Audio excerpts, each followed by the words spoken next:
Hello everyone, welcome to the online platform of Dhruv Ved academy. चलो बच्चों, reagent की series को आगे बढ़ाते हैं। तो लास्ट लेक्चर ऑफ रिएजेंट्स में हम लोगों ने किस बारे में बात कर लिया था, यानी हमने डिसॉल्विंग मेटल रिडक्शन की शुरुआत करी थी। यानी हम electron donor based reducing agents की बात कर रहे थे और उसमें मैंने नाम दिया था कि यहाँ पे हमारा जो भी हीरो होगा दैट इज़ अ मेटल। तो मेटल के इर्द गिर्द ये पूरा स्टोरी घूमती रहेगी। तो मैं अगर बात करूं तो मैंने लास्ट लेक्चर में आप लोगों को बता भी दिया था कि कौन कौन से मेटल हमारे लिए इम्पॉर्टेंट हैं। तो मैंने आपको मेटल के कॉम्बिनेशन बताए थे जो कि एक सॉल्वेंट और एक मेटल के मिलने से बनता है। तो उसमें मैंने आपको इम्पॉर्टेंट कंडीशंस 3 इम्पॉर्टेंट बताए थे, जिसमें पहला कंडीशन था वो था बर्च रिडक्शंस का, दूसरा कंडीशन था रिडक्टिव कपलिंग रिएक्शंस का, and the last condition is for the reductive removal of living groups, यानी रिडक्शंस के बाद कोई ग्रुप निकल के चला जाए। तो मैंने आपको बोला था कि सिस्टमेटाइज तरीके से पढ़ना हमारे लिए इंपॉर्टेंट होगा क्योंकि बहुत बड़े टॉपिक होते हैं ये। तो now we are going to start our first topic that is called Birch reduction, है ना बच्चों। बड़ा ही इंपॉर्टेंट टॉपिक है, हर एक कॉम्पिटिटिव एग्जाम से पूछा जाता है। इसे सीखने के लिए पढ़ना, अपने आप एग्जाम में चीज़ें क्लियर हो जाएंगी, ठीक है। तो सीखने के लिए हम लोग कोशिश करते हैं इसको। तो बच्चों, सबसे पहले बर्च रिडक्शंस के बारे में एक छोटी सी बात मैं आपको बता दूं कि ये जो नाम पड़ा है बर्च, ये एक ऑस्ट्रेलियन केमिस्ट के नाम पे था जिसका नाम था आर्थर बर्च। आर्थर बर्च के नाम पे इस रिडक्शंस के नाम दिए गए हैं। और इसमें जो रिडक्शंस के लिए आर्थर ने जो रिएजेंट इस्तेमाल किए थे वो क्या था, कोई अल्कली मेटल के मेटल्स थे वो लिक्विड अमोनिया में डिसॉल्व किए गए थे। यानी अल्कली मेटल को आप लिक्विड अमोनिया में लेकर के अगर घूम रहे हो, फ्रेशली प्रिपेयर्ड दिस कॉम्बिनेशन, तो ऐसे कंडीशंस को हम बर्च रिएजेंट का नाम दे देते हैं, ठीक है। और ये रिएजेंट किन पे एक्ट करने वाला है तो वो मैं आपको बता देता हूँ। लास्ट लेक्चर में भी मैंने आपको बताया था। तो इस केस में ये एक्ट करते हैं इम्पॉर्टेंट फॉर मॉलिक्यूल्स पे, जिनको मैंने डिस्कस किया था बच्चों। That is the first point is called aromatic rings, यानी इनका जो सबसे पसंदीदा ग्रुप है जिनके ऊपर में ये अटैक करना पसंद करते हैं, जिनको ये रिड्यूस करना पसंद करते हैं ना, वो है बच्चों aromatic rings. Fine. The second one is diene, conjugated dienes, इसको हम कह सकते हैं स्पेसिफिक डाइइन्स होंगे, दैट इज कॉल्ड कॉन्जुगेटेड। ये क्या होगा बच्चों, कॉन्जुगेटेड डाइइन्स होंगे। एंड द इनॉन सिस्टम, इनॉन को तो आप जानते ही हो, एक अल्कीन हो और एक कीटोन हो कॉन्जुगेशन में, that is the enone. And the last one it is called alkyne. तो इसका मतलब we have a 4 important substrate by in which this reagent is going to be attack, ये अटैक करने वाला होगा। तो उनमें से बेटा इसको पार्ट वाइज में डिवाइड कर देता हूँ क्योंकि एक साथ इन चारों को पढ़ना थोड़ा मुश्किल है, क्योंकि चारों में अपनी अपनी कहानियाँ चलती हैं। तो इसलिए हम क्या करते हैं, सबसे पहले एरोमेटिक रिंग्स के बारे में हम लोग बात करने वाले हैं। यानी बर्च रिएजेंट हम बात करेंगे किन पे अटैक करने वाला होगा, एरोमेटिक रिंग्स पे। तो बर्च रिएजेंट अगर एरोमेटिक रिंग्स पे अटैक करने वाला है तो इसे हम एक्चुअल बर्च रिडक्शंस का पॉइंट बन जाएगा ये। तो एरोमेटिक रिंग्स सिंपल है, आपने पढ़ा होगा एरोमेटिक रिंग्स के बारे में। देखो बच्चों, एरोमेटिक रिंग्स बहुत तरीके के हमारे सामने होंगे, जैसे एक बेंजीन रिंग्स, यानी जिसमें एक बेंजीन मोइटी हो, दैट इज एरोमेटिक रिंग्स, है ना। तो lots of type of aromatic rings, 3 membered, 4 membered, 5 membered, 6 membered, 7, 8, 9, 10 पढ़ा है आप लोगों ने। तो उनमें से मैं इंपॉर्टेंट रिंग्स के बारे में चर्चा करने वाला हूँ। उसमें से पहला है इंपॉर्टेंट बेंजीन रिंग्स और सब्स्टिट्यूटेड बेंजीन्स। जैसे नॉर्मल बेंजीन हो और उसको अगर इनके साथ छोड़ दिया है, दिक्कत है, ये इसको रिड्यूस कर देगा। और सब्स्टिट्यूटेड बेंजीन, मोनो सब्स्टिट्यूटेड हो या एक ग्रुप लगे हुए हो या 2 ग्रुप लगे हुए हो या 3 ग्रुप लगे हुए हो या 4 ग्रुप लगे हुए हो, यानी mono, di, tri, tetra substituted benzene rings के सामने अगर इसको रखोगे ये कुछ ना कुछ हरकत तो करेगा। और क्या करेगा सीखेंगे उसको। The second one it is a fused benzene rings, यानी नैप्थलीन टाइप की रिंग्स। जैसे ये 2 फ्यूज्ड मेंबर्ड रिंग्स है बेंजीन की, मान लीजिए, that is a naphthalene rings, that is a substituted naphthalene, this is a naphthalene, this is a naphthalene substituted naphthalene rings भी हो सकती है बच्चों। तो इसका मतलब एक नॉर्मल बेंजीन हो या सब्स्टिट्यूटेड बेंजीन्स हो या एक फ्यूज्ड बेंजीन रिंग्स हो, इन पे अटैक कराना है। सिमिलरली इन रिंग के अलावा we have a heterocyclic aromatic rings also, important. यानी एरोमेटिक रिंग्स तो हो पर वो बच्चों हेटेरोसाइक्लिक हो। तो हेटेरोसाइक्लिक बोले तो 5 मेंबर्ड की heterocyclic, thiophene, pyrrole, furan, substituted furan, है ना बच्चों। तो ये हमारा 5 मेंबर्ड की रिंग हो गई और ये 6 मेंबर्ड की ring, pyridine, die substituted पीरियडिन, fine, या फिर इनके कॉम्बिनेशन बेंजीन के साथ जोड़ दिए जाए, क्यूनोलिन, है ना। तो ये भी क्या है, एक तरीके से फ्यूज रिंग सिस्टम्स हैं, बट डिफरेंस इन दोनों में क्या है, वी हैव हेटेरोसाइक्लिक रिंग्स है, यहाँ पे सिंपल है, पहचानते हो आप लोग इन लोगों को, and this is the indole. तो इस तरीके से we have aromatic rings also, but they are the heterocyclic rings, and we have a benzene rings which are fused benzene rings and normal benzene rings।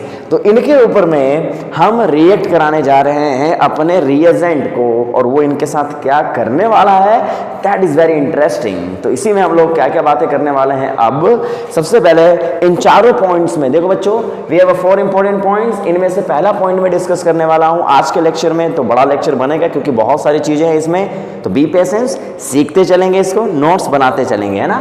चलिए तो start करता हूं मैं सबसे पहले बर्च रिडक्शंस में, यानी reduction of aromatic, reduction of बच्चों एरोमेटिक रिंग्स, फाइन। तो चलिए स्टार्ट करते हैं। तो we have 3 type of aromatic rings, normal benzene, fused benzenes and heterocyclic aromatic rings. तो सबसे पहले हम क्या करते हैं ना, यहाँ पे एक्चुअल में रिडक्शन ऑफ, अगर हम कह सकते हैं तो बर्च रिडक्शन, देखो यहाँ पे हेडिंग डाल देता हूँ मैं, birch reduction of aromatic rings के बारे में। तो 4 पॉइंट में सबसे पहला पॉइंट में शुरू करने वाला हूँ, ठीक है, ढंग से सीखना। Birch reduction of aromatic rings, fine. तो एक एक करके एरोमेटिक रिंग्स में लेके आता हूँ। तो सबसे पहले जरा बर्च रिएजेंट के बारे में थोड़ा सा आपको नेमिंग के साथ साथ इनके वर्किंग को भी समझना थोड़ा ज़रूरी है। क्या होता है देखो, एक्चुअल में हम बर्च रिएजेंट जो लेते हैं उनमें हम अल्कली मेटल का इस्तेमाल करते हैं, जैसे लिथियम है और यहाँ पे है लिक्विड अमोनिया, है ना बच्चों। तो एक्चुअल में होता क्या है, इनके कॉम्बिनेशन क्या होते हैं, एक बार इसको भी थोड़ा समझ लो। और इनके साथ ना को सॉल्वेंट भी लिया जाता है, को सॉल्वेंट जो क्या होते हैं, कोई अल्कोहल्स होते हैं, ठीक है। अल्कोहल्स बोले तो जनरली हम लोग यहाँ पे कोई इथेनॉल ले लेते हैं या टर्सरी ब्यूटेनॉल ले लेते हैं। तो इसका मतलब जो बर्च रिएजेंट हो ना, एक्चुअल में इनका तो मेन इंपॉर्टेंस है ही, इनका भी इंपॉर्टेंस है, इन तीनों के कॉम्बिनेशन भी आपको एरो पे लिखे हुए मिलेंगे। तो बर्च रिएजेंट में एक्चुअल में आपको इस तरीके से रिप्रेजेंटेशन मिलता है। तो चाहे वो कभी कभी देखो बच्चों केवल लिथियम लिक्विड अमोनिया देके भी छोड़ सकता है, या फिर इनके साथ ऐसे भी लिख देगा टर्सरी ब्यूटेनॉल या इथेनॉल। तो डरना नहीं, ये इनके साथ को सॉल्वेंट का काम करेगा। और इसका क्या रोल है, इसका क्या रोल है और इसका क्या रोल है, इन तीनों के बारे में एक छोटी सी बात कर लेते हैं, फिर एक्ट करने के बाद इसको भेज देंगे उस पर, वो अटैक करने जिस पे जाने वाला है। तो देखो एक्चुअल में आपको पता है जो यहाँ बच्चों क्या होता है, जो मेटल्स होते हैं वो इलेक्ट्रॉन को देंगे, और वो जो अमोनिया जो सॉल्वेंट होती है ना, इन सॉल्वेंटों में आपको पता है क्या होगा बच्चों, ये जो इलेक्ट्रॉन ये छोड़ेगा, जो मेटल इलेक्ट्रॉन को छोड़ेगा, ये इलेक्ट्रॉन क्या होगा, इजेक्ट होकर के इनके बीच आ जाएगा। यानी इनके जो वॉइड्स होंगे, यानी ये जो अमोनिया जो आपके पास मॉलिक्यूल है ना, इनके जो वॉइड्स होंगे इनके पास ही आएगा, और ये इसको सॉल्वेंट बना देंगे, सॉल्वेटेड इलेक्ट्रॉन बना देंगे। तो ये सॉल्वेंट जो होता है ना बच्चों, ये इस इलेक्ट्रॉन को ट्रैप कर लेता है, फाइन। अब इसको ट्रैप कर लेता है तो इसी को बोला जाता है सॉल्वेटेड इलेक्ट्रॉन। क्या बोलते हैं बच्चों, सॉल्वेटेड इलेक्ट्रॉन। पर एक बात दिक्कत है कि अगर ये जो रिएजेंट होता है ना, ये फ्रेशली प्रिपेयर्ड होता है। क्यों? क्योंकि यहाँ पे जो अमोनिया आप देख रहे हैं, क्योंकि इस नाइट्रोजन के H ने ही इसको दबाया होगा, पकड़ा होगा, क्योंकि ये माइनस चार्ज है और पॉजिटिव चार्ज यहाँ मौजूद है, तो यही इसको क्या करेंगे, पकड़ के रखेंगे। और इसका जो वर्किंग टेम्परेचर होता है बच्चों लिख लो, -30 डिग्री सेल्सियस, यानी इस टेम्परेचर पे एक्ट कर रहा होता है। तो -30 डिग्री सेल्सियस होते हैं बच्चों। तो यहाँ पे ये फ्रेशली प्रिपेयर्ड होना चाहिए। क्यों? क्योंकि बच्चों ये जिस कंटेनर में पड़ा होगा, और इसका जो कलर होता है ना, जब ये रिएजेंट तैयार किए जाते हैं, क्योंकि मेटल तो अलग है, लिक्विड अमोनिया अलग है, दोनों को मिलाए जाते हैं, और जब थोड़ी देर के बाद ये पूरा सिस्टम जो होता है ये ब्लू कलर का बन जाता है। क्या बन जाता है बच्चों? ये ब्लू कलर का बन जाता है। और ये ब्लू कलर किसके वजह से होता है? सॉल्वेंटेड इलेक्ट्रॉन की वजह से। तो ये इलेक्ट्रोकेमिस्ट्री में भी आपने बहुत पढ़ा होगा, है ना। तो ब्लू कलर की वजह से आप, क्या रीजन है इसका ब्लू कलर होना? मतलब ये इलेक्ट्रॉन की वजह से ये ब्लूइश कलर का भी होता है। तो ये बर्च रिएजेंट्स के कलर होते हैं। ये फ्रेशली प्रिपेयर्ड होना चाहिए, क्योंकि यहाँ पे जो अमोनिया है ना, ये अमोनिया इस H को खा भी सकता, मतलब इस इलेक्ट्रॉन को खा भी सकता है। यानी ये रिएजेंट कम इलेक्ट्रॉन किसी को देने के लिए कम, ये खुद पे भी क्या कर सकता है, H को रिड्यूस कर सकता है, क्योंकि H प्लस के फॉर्म में है, और यहां से क्या बन जाएगा, NH2 माइनस और हाफ H2 निकल के बाहर निकल जाएगा, है ना। तो ये कॉम्बिनेशन भी हो सकती है अगर तुमने ज्यादा देर तक इसको इलेक्ट्रॉनों के साथ छोड़ दिया तो, क्योंकि इसके ब्लू कलर फिर क्या होंगे, डिसअपीयर हो जाएंगे। तो क्या किया जाता है, जब इस रिएजेंट का इस्तेमाल किया जाता है तो इसको तुरंत बनाते हैं और तुरंत ही खा जाते हैं, तुरंत ही इसका इस्तेमाल कर देते हैं। तो ये बात समझना। तो इलेक्ट्रॉन यहाँ पे क्या होगा, सॉल्वेटेड फॉर्म में रहते हैं। तो ये बर्च रिएजेंट्स, इस इलेक्ट्रॉन का इस्तेमाल किसी भी फर्दर इसमें जब कोई रिएक्टेंट डाला जाएगा तो उस इलेक्ट्रॉन को भेज दिया जाएगा उस रिएक्टेंट के पास। तो ये इसका रिडक्शन का तरीका होता है बच्चों। अब यहाँ पे को सॉल्वेंट का इस्तेमाल क्या होता है, ये प्रोटोनेट करने के लिए इस्तेमाल होते हैं। ये क्या करते हैं, जब यहाँ पे ये सिस्टम किसी को इलेक्ट्रॉन देता है तो वहां पे चार्ज क्या डेवलप हो जाएगा, माइनस। तो माइनस चार्ज डेवलप होगा तो ये एक्ट करते हैं बच्चों प्रोटॉन डोनर। क्या बच्चों एक्ट करते हैं, प्रोटॉन डोनर। जहां माइनस लगेगा वहां पे आ जाएंगे, वहां पे वो अपना H को ट्रांसफर करना शुरू कर देंगे। तो एक बात याद रखना, इस वर्किंग टेम्परेचर पे ये इलेक्ट्रॉन इनके साथ रिएक्ट नहीं करता, ये लोग सब साथ में रहते हैं, पर ये इसको ट्रैप करता है और जो इथेनॉल प्रेजेंट होता है वो इसको देखता रहता है, इससे रिएक्ट नहीं करता। रीजन है ये वर्किंग टेम्परेचर, ठीक है। ये वर्किंग टेम्परेचर में ये इनके साथ रिएक्ट नहीं करते इलेक्ट्रॉन्स। तो इलेक्ट्रॉन ही हमारा हीरो है। तो पहले बर्च रिएजेंट को थोड़ा ढंग से समझ लो कि बर्च रिएजेंट्स में होता क्या है, एक लिक्विड अमोनिया मेटल के साथ कंबाइन जब करती है तो मेटल इजेक्ट कर देते हैं इलेक्ट्रॉन, इलेक्ट्रॉन सॉल्वेटेड फॉर्म में रहते हैं। ये इसके ब्लूइश कलर का रीजन होता है सॉल्वेटेड इलेक्ट्रॉन्स, इसे फ्रेशली प्रिपेयर रखना पड़ता है, तब जाकर के ये अटैक करने के लिए जाते हैं। चलिए अब आगे बढ़ते हैं। अब ये काम कैसे करते हैं, किन पे काम करते हैं, तो अब मैं बात करता हूं एरोमेटिक रिंग को लेकर के आता हूं। तो इसको बोलते हैं बच्चों, ये बर्च रिएजेंट का क्या है, रिप्रेजेंटेशन है। फाइन, आगे बढ़ता हूं मैं। तो दैट इज द, अब मैं बात करने वाला हूं, अगर इसमें कोई बेंजीन की रिंग आ गई इस पूरे सिस्टम के बीच में, तो वो बेंजीन की रिंग के साथ करता क्या है, तो उसी को मैं समझाने के लिए आपके सामने जा रहा हूं। That is called the mechanism of the reduction. यानी देखो इधर बच्चों, एक्चुअल में जब बेंजीन की रिंग इसके सामने आएगी, मान लीजिए we have a 6 membered benzene ring, और अगर ये बच्चों यहाँ पे आपने इसको सोडियम लिक्विड अमोनिया लिख दिया ना, तो लेवल बिल्कुल बेसिक लेवल से स्टार्ट कर रहा हूं मैं। अगर मैंने यहाँ पे लिख दिया है तो इसके जो फाइनल प्रोडक्ट बनते हैं वो एक्चुअल में एक नॉन कॉन्जुगेटेड डाइइन्स बन जाते हैं। ये क्या होते हैं बच्चों, नॉन कॉन्जुगेटेड डाइइन में कन्वर्ट होता है। मतलब एक बेंजीन की रिंग में जब तुम बर्च रिएजेंट को डालते हो तो वो उसको रिड्यूस कर देता है और यहाँ पे उसको बना देता है क्या, एक कॉन्जुगेटेड डाइइन, और यहाँ पे टर्सरी ब्यूटेनॉल आप लिख दो।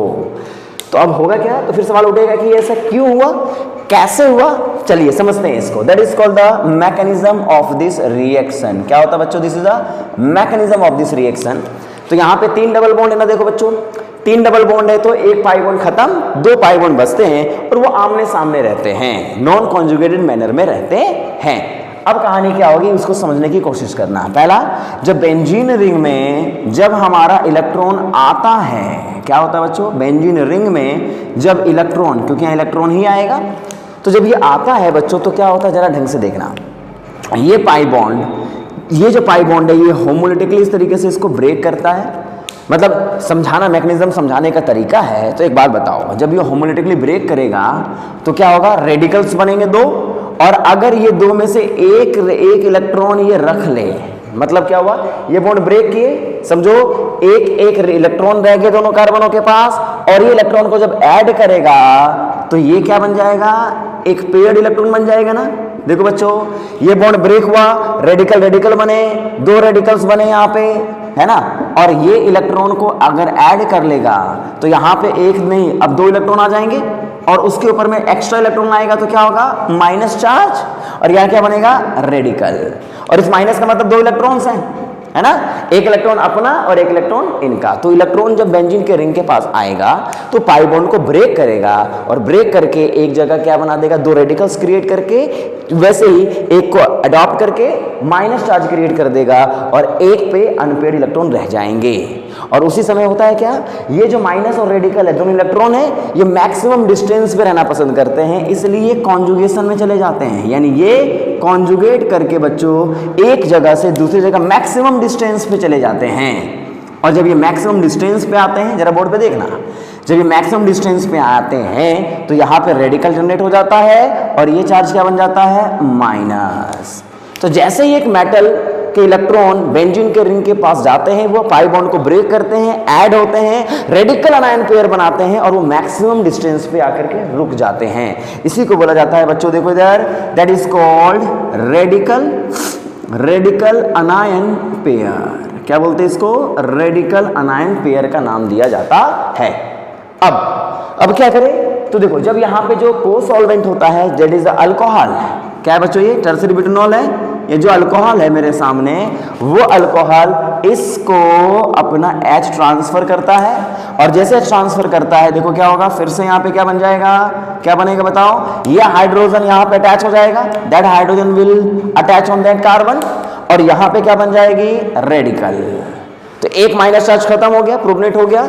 फिर से क्योंकि अभी भी इलेक्ट्रॉन्स बहुत सारे हैं, सॉल्वेटेड इलेक्ट्रॉन्स हैं, फिर से वहां पे क्या होगा, इलेक्ट्रॉन आएंगे, अटैचमेंट होगा और जैसे इलेक्ट्रॉन अटैच होगा बच्चों, यहाँ पे क्या बनेगा, देखो इधर, यहाँ पे आपके जो रेडिकल हैं ये माइनस चार्ज में कन्वर्ट हो जाएंगे और यहाँ पे हाइड्रोजन इस मौजूद होगा।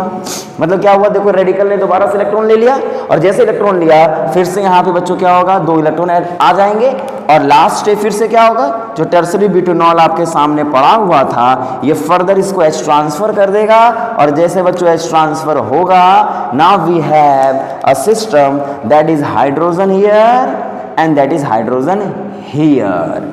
तो इसका मतलब एक सिंपल सी मैकेनिज्म चलती है जिसमें एक मेटल बेंजीन को इलेक्ट्रॉन देता है, radical pair generate, अनायन pair generate होते हैं, वो हमेशा मैक्सिमम डिस्टेंस पे रहते हैं ताकि वो लेस एनर्जेटिक रहे और उसके बाद बारी बारी से एक बार प्रोटोनेशन होती है, फिर से ये स्टेप दोबारा से चलता है, इलेक्ट्रॉन फिर से आते हैं, माइनस फिर से बनता है और फिर से प्रोटॉन सोर्स आकर के इसको प्रोटोनेट करते हैं।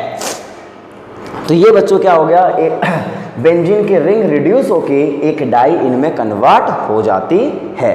तो this is the basic mechanism of that reaction. Fine बच्चों, तो बच्चों समझना, तो बेंजीन के रिंग के साथ ऐसा हुआ है। Similarly if we have a substituted benzene then what will happen, तो यहीं से नई स्टोरी शुरू होगी जिसको हमें ढंग से समझना है। तो देखो इधर, इसको नोट करो पहले अच्छे से, ये मैकेनिज्म है, इसी मैकेनिज्म को हर जगह अप्लाई करना है। तो हमेशा एग्जाम में मैकेनिज्म लिखना नहीं है आपको, मैं इसका ट्रिक भी बताऊंगा आपको ताकि आप इसके आसानी से पहचान पाए, रिएक्शंस को लिख पाए। आगे बढ़े, गुड। देखो बच्चों, यहाँ पे हम अब बात करने वाले हैं, अगर मेरे पास कोई सब्स्टिट्यूटेड बेंजीन रिंग्स हो तो फिर शुरुआत कैसे होगी, तो फिर रिएक्शंस कैसे होती हैं। तो अब मैं बात कर रहा हूं, दैट इज वेरी इंपॉर्टेंट, इन्हीं को समझना है आपको। देखो इधर, यानी रिडक्शन ऑफ सब्स्टिट्यूटेड, क्या है बच्चों, सब्स्टिट्यूटेड बेंजीन रिंग। तो इसका मतलब सब्स्टिट्यूटेड बेंजीन रिंग्स हैं, तो इसका मतलब देखो इधर, अगर मेरे बेंजीन की रिंग में अगर कोई ऐसा सब्स्टिट्यूएंट लगा है जो इलेक्ट्रॉन को क्या करे, विड्रॉ करे, जैसे C डबल बॉन्ड, देखो इधर मान लो यहाँ पे मैंने विड्रॉइंग ग्रुप लगा दिया C double bond ONR2। Fine बच्चों, फाइन। और मैंने यहाँ पे लिख दिया है आपके सामने, जरा लिथियम को डालिए या सोडियम को डालिए और है हमारा लिक्विड अमोनिया। तो एक बात समझो, अभी मैंने आपको बताया कि जब हमारे पास एक बेंजीन की रिंग होती थी तो उसके 3 में से 2 पाई, एक पाई बॉन्ड खत्म होता था, 2 डबल बॉन्ड आते थे, नॉन कॉन्जुगेटेड मैनर में रहते थे। तो सुनो, जब मेरे पास एक बेंजीन की रिंग में सब्स्टिट्यूएंट लग जाएंगे और प्रोडक्ट अगर बताने के लिए कहा जाए फिलहाल के लिए, तो इसमें 2 पॉसिबिलिटी बन जाएगी। क्यों? क्योंकि जो डबल बॉन्ड है, देखना 3 डबल बॉन्ड में से एक खत्म होगा और 2 जो डबल बॉन्ड रहेंगे वो नॉन कॉन्जुगेटेड रहेंगे। तो वो कैसे कैसे हो सकते हैं, देखो, या तो 2 डबल बॉन्ड यहाँ रहें, डबल सिंगल डबल यहाँ पे, इस तरीके मैनर में आमने सामने आ जाते हैं। यानी यहाँ पे आपके पास हो सकता है तो एक प्रोडक्ट ये बन जाए। जरा याद करो बेंजीन की रिंग में कैसे बनाया था आपने, यहाँ पे आपने देखा था मैकेनिज्म में डबल बॉन्ड यहाँ था, फिर सामने बिल्कुल उसके सामने डबल बॉन्ड बने। तो ये पॉसिबिलिटी हो सकती है, या फिर एक पॉसिबिलिटी क्या हो सकती है, देखो इधर, यहाँ double bond C double bond ONR2 बन जाए, या फिर क्या हो सकता है, देखो इधर 3 ही केसेस बनते हैं, C डबल बॉन्ड ONR2 बन जाए, है ना बच्चों। पर इत्तेफाक से ये दोनों तो एक ही हैं, ये दोनों तो एक ही हैं, पर ये दोनों तो अलग अलग हैं। इसका मतलब this one is and this one is same, ये तो क्या है, सेम है, और ये क्या है, डिफरेंट है।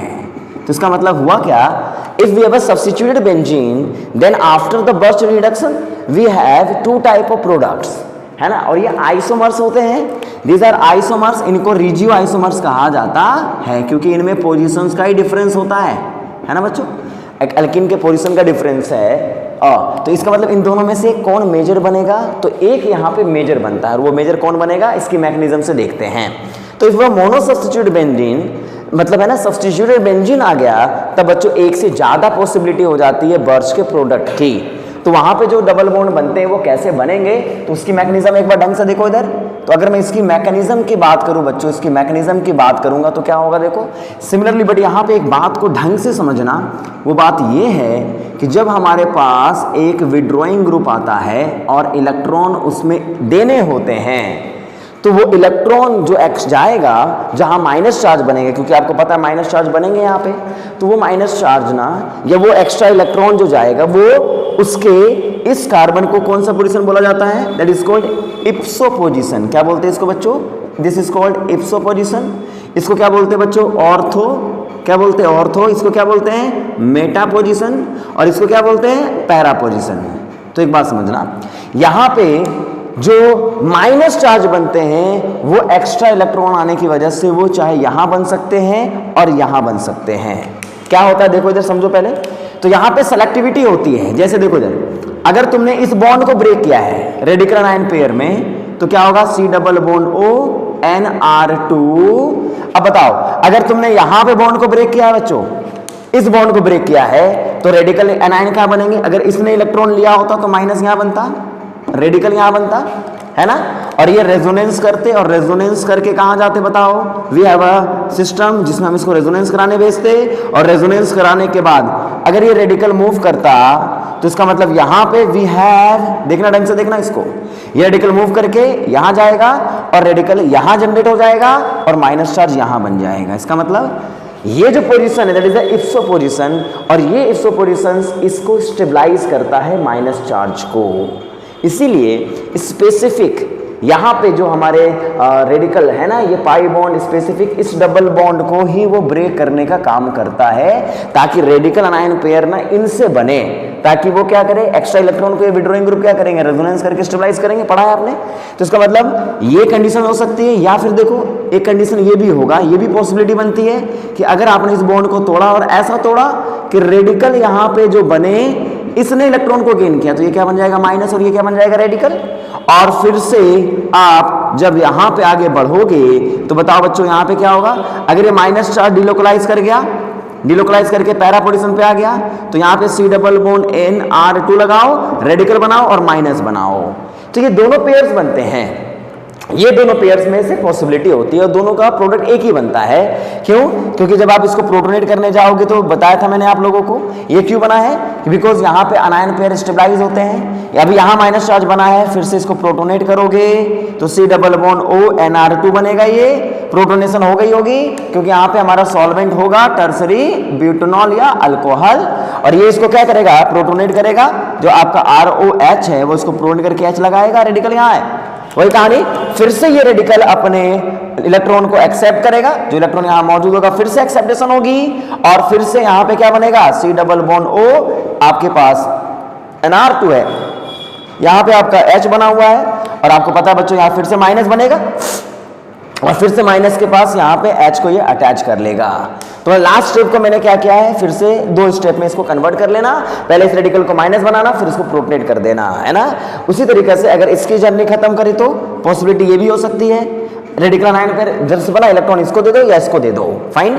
अब जब तुम इसको इलेक्ट्रॉन दोगे तो डबल बॉन्ड यहाँ पे C डबल बॉन्ड NR2 यहाँ बना होगा, प्रोटोनेशन इसकी हुई होगी, है ना बच्चों, रेडिकल यहाँ रह गया होगा, फिर से इलेक्ट्रॉन आया होगा, प्रोटोनेशन हुई होगी। फर्दर ये स्टेप को दोबारा मैं लिख नहीं रहा हूँ, सिंप्लीफाई करके यहीं पे लिख दे रहा हूँ बच्चों। देखो यहाँ पे आपके पास प्रोटोनेशन होगी, और दोनों हाइड्रोजन जो लगेंगे वो पैरा पे लगेंगे और एक इप्सो पोजीशन पे लगा हुआ होगा। क्योंकि लास्ट में जब इलेक्ट्रॉन तुम डालोगे तो इलेक्ट्रॉन डालने के बाद जो इलेक्ट्रॉन होगा वो इलेक्ट्रॉन यहाँ एक्सेप्ट करके माइनस बनाएगा और ये माइनस चार्ज को ये क्या करेगा, स्टेबलाइज करने का काम करेगा। तो ये पॉइंट को थोड़ा समझ लो। तो इसका मतलब देख रहे हो क्या हो रहा है कि फाइनली जब ये बॉन्ड ब्रेक हो रहे हैं तो स्पेसिफिक एक डबल बॉन्ड ब्रेक हो रहा है जो कि रेडिकल अनायन पेयर ऐसा बना रहा है जो कि इस विड्रॉइंग ग्रुप के नजदीक होता है। चाहे तो पहले स्टेप में बना दे या फिर आखिरी स्टेप में माइनस चार्ज यहां बनाए, क्योंकि इसकी पॉसिबिलिटी तभी होगी ना, माइनस यहां भी बनेगा, पहला माइनस यहां बन के प्रोटोनेट हो गया, फिर अगला माइनस इस कार्बन में बन जाएगा और जो इसको स्टेबलाइज करने का काम करेगा। ठीक है, तो इसलिए ये रिड्यूस इस तरीके से होते हैं ताकि रेडिकल अनायन पेयर इस तरीके से बने जिसको ये ग्रुप क्या कर पाए, स्टेबलाइज कर पाए। इसीलिए यहां पे क्या होता है, तुम देख रहे हो प्रोडक्ट कैसा बन रहा है, जो डबल बॉन्ड बन रहे हैं क्या वो अपने फंक्शनल ग्रुप के साथ बन रहे हैं, क्या अपने फंक्शनल ग्रुप के साथ बन रहे हैं क्या, बिल्कुल नहीं, वो इससे दूर बन रहा है। इसलिए इन दोनों में डिफरेंस समझ में आ रहा है आपको। यहां पे जो पाई बॉन्ड है, ये जो पाई बॉन्ड है ये इसके नजदीक नहीं बनेगा, पाई बॉन्ड इससे दूर बनेगा। क्यों बना, ताकि नेगेटिव और रेडिकल को वो नजदीक ला पाए ना अपने पास, वो उसको स्टेबलाइज कर पाए। That's why that isomers will be the major product. तो ये बात अपने ध्यान में बैठा लीजिए, नोट करिए इसको जल्दी से, ये मैकेनिज्म है। चलिए इसको नोट करिएगा, आगे बढ़े। ठीक है, क्लेडन की किताब में चैप्टर नंबर 24 में इसके बारे में बहुत अच्छे से लिखा हुआ है। क्लेडन की किताब चैप्टर नंबर 24 पढ़िएगा, मजेदार चीज लिखी हुई है इसमें। आगे बढ़िए, आगे बढ़ता हूं मैं। ठीक है, अब मैं लेके आता हूं सब्स्टिट्यूटेड बेंजीन में कोई क्या डोनेटिंग ग्रुप। नोट कर लीजिए इसको, यानी सब्स्टिट्यूटेड बेंजीन की कहानी चल रही है, वो कहानी अब एक किसके साथ होगी, कोई डोनेटिंग ग्रुप लगा होगा। तो देखो बच्चों, विड्रॉइंग ग्रुप मैंने लिया था तो पाई बॉन्ड उससे अवे बने, क्यों, क्योंकि रेडिकल अनायन पेयर उसके पास बनने चाहिए थे, क्योंकि वो उसको स्टेबलाइज करने का काम करेगा, है ना बच्चों। लेकिन अगर वही चीज कोई डोनेटिंग ग्रुप के साथ लगी हो, जैसे यहां पे आपके कोई डोनेटिंग ग्रुप लग गए, मान लो OMe है ना, एनिसोल है, और यहां पे अगर मैंने लिख दिया है सोडियम इन लिक्विड अमोनिया, तो अभी आप देखो यहां से 3 पाई बॉन्ड में से 2 पाई बॉन्ड रह जाएंगे, और 2 पाई बॉन्ड रहेंगे कैसे, मान लो यहां डबल बॉन्ड बना दिया तो इसके सामने डबल बॉन्ड यहां बनाओ, शॉर्टकट भी साथ में लेते चलो ना यार, क्या दिक्कत है। और एक पॉसिबिलिटी क्या होगी, तुम बोलोगे सर पाई बॉन्ड यहां लगा दिया, यहां बनाओगे तो क्या होगा, आमने सामने। अगर तुम्हें डबल बॉन्ड यहां बनाया तो इसके सामने वाला ये बनेगा, इत्तेफाक से दोनों एक ही हैं, इत्तेफाक से दोनों एक ही हैं। और अगर डबल बॉन्ड तुमने यहां बनाया तो इसके सामने यहां बनेगा और ये OMe ग्रुप लग जाएगा, इत्तेफाक से ये दोनों डिफरेंट हो गए हैं। इसका मतलब चाहे तो पाई बॉन्ड उनके साथ बनेगा या पाई बॉन्ड उनसे दूर बनेगा, तो क्या होगा समझिए। इसकी अगर मैं मैकेनिज्म की बात करूंगा तो मैकेनिज्म के अकॉर्डिंग कैसे काम होगी, देखना बच्चों। यहां पे अगर तुम्हारे पास बेंजीन की रिंग थी और यहां OMe था, तो एक बात का पक्का ध्यान रखना, यहाँ पे अगर तुम सोडियम लिक्विड अमोनिया डालोगे, इलेक्ट्रॉन इनके पास आएगा, तो ये इलेक्ट्रॉन, क्योंकि ये डोनेटिंग ग्रुप है, आपको पता है डोनेट करे इलेक्ट्रॉन को ये खुद ट्रांसफर करते हैं, तो ऐसे केस में ना वो इलेक्ट्रॉन जो इनकमिंग इलेक्ट्रॉन है वो इनसे दूर बनने की कोशिश करेगा। तो कहानी क्या होगी, ये पाई बॉन्ड ना ब्रेक होके ये पाई बॉन्ड इसका ब्रेक होगा, मतलब ऐसा बनेगा ताकि यहाँ पे ऑर्थो या मेटा, ये देखो बच्चों, ऑर्थो मेटा पोजीशन पे रेडिकल अनायन पेयर जनरेट होते हैं, रेडिकल अनायन पेयर जनरेट होंगे। कहां जनरेट होंगे बताओ, ऑर्थो और मेटा, यानी इसके इप्सो पे जनरेट नहीं होगा, क्योंकि अगर इप्सो जनरेट होगा तो ये इसको और भी ज्यादा डिस्टेबलाइज करेगा। इस वजह से उस माइनस चार्ज को वो दूर बनाने की कोशिश करेगा, जिसकी वजह से देखो क्या होता है। देखो बच्चों यहाँ पे अगर बताओ यहाँ पे पाई बॉन्ड ब्रेक हुआ, पाई बॉन्ड अगर ये ब्रेक हुआ तो OMe यहाँ पे है, रेडिकल अनायन पेयर यहाँ बनेंगे। देखो इधर देखो, इधर देखो बच्चों, रेडिकल अनायन पेयर अगर यहाँ बनेंगे तो मान लो जो ये पाई बॉन्ड टूटा, माइनस यहाँ बन गया है ना, रेडिकल यहाँ बन गया, ये इससे दूर बनने की कोशिश करेगा, ये इससे दूर बनने की कोशिश करेगा। ठीक है, या फिर क्या हो सकता है, पाई बॉन्ड इससे टूटा, क्योंकि 2 पॉसिबिलिटी हो सकती है ना, यहाँ OMe है और अगर OMe है तो रेडिकल यहाँ बन जाए और माइनस यहाँ बन जाए, फाइन। तो इसका मतलब ये इससे डिस्टेंस मेंटेन करने की कोशिश करता है, और आपको पता है ये अगर बन गए तो इसके बाद की जर्नी तय कैसे करते हैं, अपने से खुद से दूर भागते हैं, और जब दूर भागेंगे तो क्या होगा, ये रेजोनेंस करेगा, और यहाँ OMe है देखो बच्चों, ये रेडिकल रेजोनेंस करके यहाँ चला जाएगा, माइनस यहाँ चले जाएंगे, यानी नेगेटिव चार्ज किसी हद तक इससे दूर बना होना चाहिए। या फिर देखो क्या होगा बच्चों, अगर ये बनता है तो रेजोनेंस होगा, माइनस से रेजोनेंस करेंगे दूर भागेंगे, और जब दूर भागेंगे तो माइनस यहाँ बन जाएगा, तो OMe और यहाँ पे रेडिकल। तो एक काम करो, देखो यहाँ पे जो मेटा है और जो ऑर्थो है, डिस्टेंस मेंटेन करने के लिए ये बच्चों वहाँ पे बनाते हैं, क्योंकि रेडिकल अनायन पेयर को भी ध्यान रखना, ये भी दूर रहेंगे, है ना, इनको भी दूर भगाना है। तो उसके बाद ये स्टेबलाइज सिस्टम में कब रहेंगे, जब ये अपने से दूर रहें और OMe के मेटा और पैरा पे सॉरी ऑर्थो पे रहें, तब जाकर के ये इनसे इससे भी दूर रहेंगे और खुद से भी दूर रहते हैं। ये कंडीशंस इसकी होती है, ठीक है। तो रेडिकल अनायन पेयर जो जनरेट होंगे वो मैक्सिमम डिस्टेंस पे रहने चाहिए और OMe से दूर भी रहने चाहिए। ये दोनों कंडीशंस को ये चीज फॉलो करती है। और लास्ट में क्या होगा बताओ आप, आपको पता है 2 स्टेप्स होंगे, पहले ये प्रोटोनेट होगा, फिर इलेक्ट्रॉन आएगा, फिर प्रोटोनेशन होगी। तो 3 स्टेप्स अब होंगे, अभी भी प्रोटोनेशन स्टेप खत्म ये, फिर इलेक्ट्रॉन माइनस चार्ज, ठीक है, फिर प्रोटोनेशन। तो आखिरी स्टेप में क्या बनेगा आप ही बताओ, शॉर्टकट मार सकता हूं ना मैं अब। तो इसका मतलब यहां पे वी हैव दिस मॉलिक्यूल, और इनमें भी 3 स्टेप्स होंगे। पहला स्टेप प्रोटोनेशन, दूसरा स्टेप इलेक्ट्रॉन डोनर, फिर आखिरी स्टेप फिर से प्रोटोनेशन। तो यहाँ पे आपके पास एक नया स्ट्रक्चर बनेगा, दैट इज द प्रोडक्ट। तो एक बात देखो, इन दोनों में क्या है, ये दोनों एक ही तो है ना। तो इसका मतलब हुआ क्या, वी हैव अ 2 प्रोडक्ट, और उन दोनों प्रोडक्टों में हमारा क्या बन रहा है मेजर, देखो पाई बॉन्ड इनसे अटैच हो रहे हैं। क्या हो रहा है, पाई बॉन्ड इनसे अटैच हो रहे हैं, रेडिकल पेयर दूर हो रहे होंगे, है ना। विड्रॉइंग ग्रुप में ये इनसे दूर होता था ताकि रेडिकल अनायन पेयर उनके नजदीक बने, क्योंकि वो क्या करते हैं, उसको गोद ले सकते हैं, उसको स्टेबलाइज कर सकते हैं, पर ये उसको डिस्टर्ब करेगा, इसलिए उसको बोलेगा भैया तुम दूरी बनो हमसे। तो इसका मतलब अगर मेरे पास इलेक्ट्रॉन डोनेटिंग ग्रुप होते हैं तो आप देख रहे हो पाई बॉन्ड जो 2 डबल बॉन्ड बनते हैं, वो दोनों डबल बॉन्ड आपस में क्या होते हैं, इस ग्रुप के कांटेक्ट में आते हैं, रेडिकल अनायन पेयर दूर बनते हैं। क्या मेरी बात आप समझ गए। तो इसी को मैं अब क्या करता हूं बेटा, शॉर्टकट लेके आता हूं और शॉर्टकट से चीज़ों को सॉल्व करता हूं। इसको नोट कर लेना, मैकेनिज्म कोई एग्जाम में अगर आपसे पूछता है तो उसको इस तरीके से समझा देना, अदरवाइज हम लोग तो शॉर्टकट से ही काम करेंगे, ठीक है। अब हम लोग बात करते हैं बच्चों ट्रिक, कि भैया इसको याद कैसे रखा जाए, फाइनली एग्जाम में आए तो इतना मैकेनिज्म थोड़ी बनाना है, we have to do something कि तुरंत ये हमारा प्रोडक्ट फॉर्म हो जाए। तो एक बात बताओ बच्चों, if you have a benzene ring with a substituent like a group, fine, and if you have a substituent, this is electron donating group, and if you have a substituent which is electron withdrawing group। अगर benzene में 2 तरीके के substituent लगे हों, एक electron donating और electron withdrawing group, तो कहानी क्या बनेगी एक बार समझ लेना। If you have given sodium and liquid ammonia, fine, alcohol, ethanol, पहचान लेना, that is a Birch reductions, बेंजीनो पैक करने वाला है। तो यहाँ पे इस बात का समझ में आना चाहिए आपको, if donating group is there, तो जो पाई बॉन्ड 2 डबल बॉन्ड होंगे ना, जब रिडक्शंस के बाद जो 2 डबल बॉन्ड बचेंगे उनमें से कांटेक्ट में रहेंगे वो किसके, इलेक्ट्रॉन डोनेटिंग ग्रुप के। अगर ये कांटेक्ट में है तो ये इसके आमने सामने रहेगा।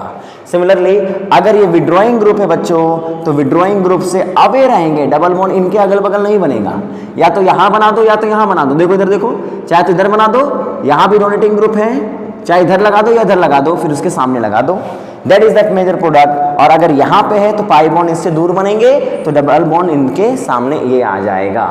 इसमें डोनेटिंग ग्रुप और विड्रॉइंग ग्रुप की बात आपको समझ में आनी चाहिए।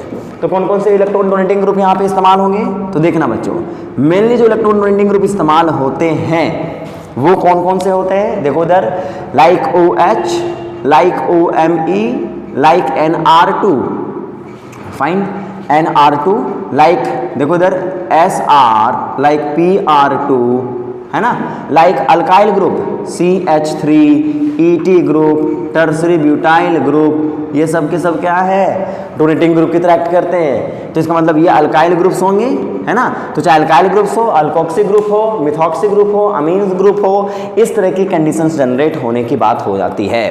और यहाँ पे विड्रॉइंग ग्रुप कौन कौन से आपको मिलने वाले हैं, वो मिलने वाले होंगे जनरली कार्बोक्सिलिक एसिड आपको मिलता है और एक अमाइड आपको मिलते हैं बच्चों। ये बात थोड़ा दिमाग में आप रखने की कोशिश करना। बस थोड़ा सा एक्सेप्शनल एक चीज़ है जिसको आपको थोड़ा ध्यान रखना पड़ेगा। यहाँ पे ये डोनेटिंग ग्रुप होंगे, इनको तो आप पहचानते ही हो, लेकिन कभी कभी ना डोनेटिंग ग्रुप में एल्डिहाइड भी आ जाते हैं, एस्टर भी आ जाते हैं। तो अब तुम बोलोगे सर ये तो -m वाले ग्रुप हैं, तो विड्रॉइंग ग्रुप तो हमें -m वाले तो होते हैं, पर ये विड्रॉइंग ग्रुप होते हैं, ये क्यों डोनेटिंग ग्रुप की तरह एक्ट करते हैं? मैं इसके बारे में चर्चा करूंगा, क्योंकि बच्चों देखो यह चर्चा यहीं पे कर देता हूं। ये जो CHO ग्रुप होता है ना, CHO ग्रुप, ये इस बेंजीन के इलेक्ट्रॉन लेने से पहले खुद इलेक्ट्रॉन ले लेता है और CH2O- में कन्वर्ट हो जाता है। फाइन, ये दोनों किस में कन्वर्ट हो जाते हैं? CH2O- में। और जब ये माइनस चार्ज बनता है तो ये उस वक्त इलेक्ट्रॉन डोनेटिंग ग्रुप बन जाते हैं। एक्चुअल में होते तो ये विड्रॉइंग ही है, बट इनके प्रेजेंस में पहले बेंजीन से पहले ये इन्हीं पे एक्ट करके इनको रिड्यूस कर देता है, और जब इनको रिड्यूस कर देता है तो ये खुद डोनर बन जाते हैं, यानी खुद रिड्यूस होकर इस फंक्शनल ग्रुप में कन्वर्ट हो जाते हैं। इसीलिए जब ये ग्रुप लगे होते हैं तो पाई बॉन्ड इनके अटैचमेंट में आ जाती है, और ये CH2O- यानी एस्टर भी रिड्यूस हो जाता है, एल्डिहाइड भी रिड्यूस हो जाते हैं। ठीक है, तो ये थोड़ा टिपिकल कंडीशन, ये एक्सेप्शनल केस है, इसको थोड़ा याद रखिएगा। दिस इज एक्सेप्शनल केस, और ये मैं कहाँ से बता रहा हूँ? जूफिल की बुक से आपको मैंने ये बताया है बच्चों। तो ये एक्सेप्शनल आप वहाँ भी जाके पढ़ सकते हैं। आगे बढ़े तो अब क्वेश्चंस करते हैं, क्योंकि एग्जाम में हमसे क्वेश्चंस पूछा जाएगा ना। तो मैंने अभी तक आपको केवल मैकेनिज्म समझाया, और this is called regioselectivity. This is called बच्चों रिजियो सेलेक्टिविटी, कि अगर दो आइसोमर्स बने उनमें से एक आइसोमर, स्टीरियो आइसोमर्स नहीं, फिर वो स्टीरियो सेलेक्टिविटी आ जाती है। दो आइसोमर्स अगर बन रहे हैं पोजिशनल आइसोमर्स, तो हम उनको रिजियो आइसोमर्स ऑर्गेनिक में कहते हैं, और उनमें से जो मेजर बनता है दैट इज कॉल्ड, उसको रिजियो सेलेक्टिव रिएक्शंस का नाम दे देते हैं। इसको नोट कर लेना। आगे बढ़ते हैं, तो चलो अब मैं आपको ना कुछ केसेस लेके चल रहा हूं जिनको आपको ढंग से समझना होगा। तो देखो, अगर मैं सबसे इजीएस्ट केस लेके चलूं, सबसे पहला लेवल 1 की बात करूं, चलो लेवल 1 को ले लेता हूं। लेवल 1, फाइन बच्चों, या फिर इसको ऐसे समझो, इसको लेता हूं मैं केस 1 का लेवल 1 ले लेता हूं।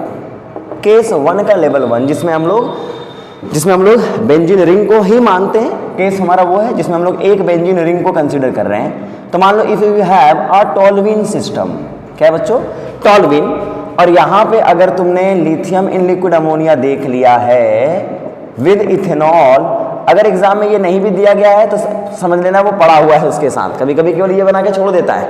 ठीक है, तो बताओ what will be the product, क्या होगा? अल्काइल ग्रुप डोनेटिंग है विड्रॉइंग? डोनेटिंग। अगर डोनेटिंग है तो डबल बॉन्ड इनसे दूर बनेगा, नजदीक, ताकि रेडिकल आयन दूर बने। That is the major product. Fine बच्चों, सिमिलरली देखो इधर, if you have a C double bond OH and if you have a lithium in liquid ammonia like ethanol, what will be the product? या withdrawing है या donating? Withdrawing. अगर withdrawing है तो pi bond इनसे दूर बनने की कोशिश करेगा, that will be the final product. क्या मेरी बात आप समझ गए? तो इसका मैं डोनेटिंग ग्रुप रहे और विड्रॉइंग ग्रुप रहे, तुरंत आप समझ जाओगे कि क्या करना है।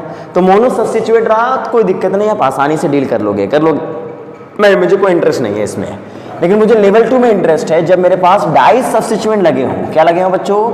Die substituent. तो एक बात बताओ, अगर मेरे पास डाई सब्स्टिट्यूएंट लगा हुआ है तो उनके बीच रिलेशन क्या हो सकता है? जैसे OMe है और यहाँ मैंने मैथिल लगा दिया, तो 1,2 सब्स्टिट्यूएंट हो तो यह ऑर्थो वाले हो सकते हैं, या हमारे पास 1,2 सब्स्टिट्यूएंट हो तो वो मेटा से रिलेटेड हो सकते हैं, है ना बच्चों। अगर वो पैरा हो सकते हैं, यानी 1,2 क्या हो सकते हैं? पैरा भी तो हो सकते हैं। इसका मतलब ये 3 कंडीशंस मुझे मिल सकती है। तो अगर ये दोनों ग्रुप देखा जाए तो अगर यहाँ पे लिखा जाए बच्चों potassium in liquid ammonia, potassium in liquid ammonia, सब में पोटेशियम इन लिक्विड अमोनिया मैंने डाल दिया है, तो क्या करूंगा? पहले एग्जाम में इसको पहचानूंगा कि ये क्या है। बर्च रिडक्शंस का सवाल आ चुका है, तो बर्च रिडक्शंस के सामने, बर्च रिएजेंट के सामने कौन है इस बार? अभी तक एरोमेटिक रिंग है बेंजीन। क्या करना होगा? रिड्यूस करें। तो मैकेनिज्म बना करके डायरेक्ट बनाएं इसको। जी हाँ, डायरेक्ट ही बनाने की कोशिश करते हैं बच्चों। तो ऐसे केस में ये 3 डबल बॉन्ड 2 में कन्वर्ट हो जाएंगे। तो बताओ यहाँ पे जो डोनेटिंग ग्रुप है और ये भी ग्रुप क्या है? Donating group. तो आप एक काम करना, 3 कंडीशंस बनाना। कौन कौन से? आप यहाँ से स्टार्ट करना, डबल बॉन्ड। कभी एग्जाम में इस तरीके से सॉल्व करना ना, 3 कंडीशंस ही बनेंगे इसमें, पाई, फिर यहाँ डबल बॉन्ड तो यहाँ डबल बॉन्ड, यहाँ OMe लगा दो, यहाँ CH3 लगा दो, और एक कौन सा बन जाएगा बताओ? कौन सा बनेगा? डबल बॉन्ड अगर यहाँ और यहाँ लगे हुए हैं तो क्या होगा? तो एक बात समझो, यहाँ बात समझो, 3 कंडीशन है और इस बार ये तीनों प्रोडक्ट अलग अलग हैं। पक्का समझ रहे हो? तो इसका मतलब अगर ये तीनों अलग अलग प्रोडक्ट बनाने वाले हैं तो कहानी क्या होगी? देखो जरा इधर, ये OMe और ये मिथाइल दोनों ही क्या है? डोनेटिंग ग्रुप है। दोनों की क्या है, डोनेटिंग ग्रुप है। और अगर दोनों ही डोनेटिंग ग्रुप है बच्चों तो डबल बॉन्ड डोनेटिंग ग्रुप के साथ रहना चाहेगा। तो बताओ क्या डबल बॉन्ड डोनेटिंग ग्रुप के साथ है? तो देखो ये चाहेगा कि इसके डबल बॉन्ड इसके साथ हो, तो जी हाँ ये तो खुश है, पर ये डबल बॉन्ड इसके साथ नहीं है, जी नहीं ये खुश नहीं है, डबल बॉन्ड इसके भी साथ होना चाहिए। ये बताओ क्या डबल बॉन्ड इसके साथ है? यस। क्या डबल बॉन्ड इसके साथ है? यस। इसमें दोनों खुश हैं यहाँ पे। यहाँ बताओ क्या डबल बॉन्ड इसके साथ है? नहीं। क्या डबल बॉन्ड इसके साथ है? यस। इस पर दो कंडीशंस ऐसे हैं जिसमें एक ही खुश है, ये दोनों ही राजी हैं, इसका मतलब यही आपका मेजर प्रोडक्ट बनने वाला होगा। सिंपल है ना बच्चों। तो दो अगर आ जाए तो जिसमें दोनों कंडीशंस, दोनों डोनेटिंग ग्रुप है तो दोनों ही डबल बॉन्ड के साथ जुड़े होने चाहिए। अगर वैसा कंडीशन मिल गया that will be the major product. Similarly if you have this molecule, आप क्या करोगे, पाई बॉन्ड तीन तरीके से बनेंगे, बना देना। हमेशा एग्जाम में इस तरीके से सॉल्व करने की कोशिश करना बच्चों, ठीक है। जैम वाले बच्चों ये बहुत इंपॉर्टेंट है तुम लोगों के लिए। यहाँ बच्चों OMe है और यहाँ पे है CH3, यहाँ पे है OMe है, यहाँ पे है CH3, यहाँ पे है OMe, यहाँ पे है CH3। अब जरा बताइए यहाँ देखो क्या डबल बॉन्ड, ये डोनेटिंग ग्रुप है, ये भी डोनेटिंग ग्रुप है, क्या डबल बॉन्ड इन दोनों के साथ है? जी हाँ डबल बॉन्ड इसके साथ भी है, डबल बॉन्ड इसके साथ भी है। ओहो हो ये तो खुश है। यहाँ बताओ क्या डबल बॉन्ड इसके साथ है? जी हाँ इसके साथ नहीं है। इसके बारे में बताओ डबल बॉन्ड इसके साथ नहीं है, डबल बॉन्ड इसके साथ है। तो what will be the major one? ये प्रोडक्ट को आप मेजर बना के चले आना। सिंपल है बच्चों। ये बताओ यहाँ पे अगर कंडीशंस लेके आओगे तो यू हैव अ कंडीशन जिसमें आप डबल बॉन्ड यहाँ रखते हो, एक डबल बॉन्ड यहाँ और यहाँ रखते हो, और एक डबल बॉन्ड यहाँ और यहाँ रखते हो। तो यहाँ OMe है और यहाँ CH3 है, यहाँ OMe है और यहाँ CH3 है, यहाँ OMe है और यहाँ CH3 है। ये दोनों तो एक ही है, ये दोनों तो एक ही है बच्चों। तो इसमें देखो इधर भी डोनेटिंग ग्रुप, इधर भी डोनेटिंग ग्रुप, डबल बॉन्ड इसके साथ, डबल बॉन्ड इसके साथ, ये दोनों एक ही हैं। ये डबल बॉन्ड, ये डबल बॉन्ड, इसका मतलब दोनों आइडेंटिकल हैं बच्चों। मेजर ये बनेगा, दोनों खुश हैं। यहाँ ये भी खुश नहीं है, यहाँ ये भी खुश नहीं है। इसका मतलब जब दोनों डोनेटिंग ग्रुप आ जाएं तो कहानी क्या बनेगी आपको पता है। नोट कर लीजिए इसको अच्छे से, आगे बढ़ते हैं, बढ़ जाए आगे, नोट करो इसको। तो इसी में बच्चों अगर मैं बात करूं दो ग्रुप तो लगे हों पर एक डोनेटिंग लगा हो और एक विड्रॉइंग लग गया हो, तब कंडीशंस कैसे फॉलो करोगे आप, वो भी एक बार ढंग से देख लेते हैं। तो सिंपल बातें हैं, उसको भी ढंग से देखो इधर। अगर बच्चों यहाँ पे हमारे पास एक पाई बॉन्ड इस तरीके से रिप्रेजेंटेड है, एक डोनेटिंग ग्रुप है और एक विड्रॉइंग ग्रुप है, मान लो C डबल बॉन्ड OH लगा दिया मैंने, फाइन। यहाँ पे बच्चों एक हमारे पास डोनेटिंग ग्रुप और विड्रॉइंग ग्रुप, हो सकता है वो मेटा पोजीशंस पे आ जाए। एक हमारे पास डोनेटिंग ग्रुप है और एक हमारे पास क्या है, विड्रॉइंग ग्रुप। और यहाँ पे हमारे सामने लिखा हुआ है सोडियम एंड लिक्विड अमोनिया, सब में सोडियम एंड लिक्विड अमोनिया डाल दिया गया है, फाइन। अब क्या होगा देखो इधर, कंडीशंस बनेगी तो कंडीशंस बना देंगे। यहाँ पे क्या दिक्कत है, बनाते हैं कंडीशंस बनाइए। पाई बॉन्ड यहाँ पे है, डबल बॉन्ड आप कैसे बनाओगे, पहले इन दोनों को इस तरीके से बनाओ, इस तरीके से कंडीशंस तैयार करो। 3 conditions, 3 conditions are there, 3 conditions बना दीजिए। यहाँ पे आपके पास OMe है, यहाँ C डबल बॉन्ड OH है, यहाँ पे OMe है, यहाँ C डबल बॉन्ड OH है, यहाँ पे OMe है, यहाँ पे C डबल बॉन्ड OH है। बताइए इन तीनों कंडीशंस में अगर मैं डिस्कस करूंगा तो क्या होगा, ये क्या है डोनेटिंग और ये क्या है विड्रॉइंग, ये इससे नज़दीक होना चाहिए और ये इससे दूर होना चाहिए।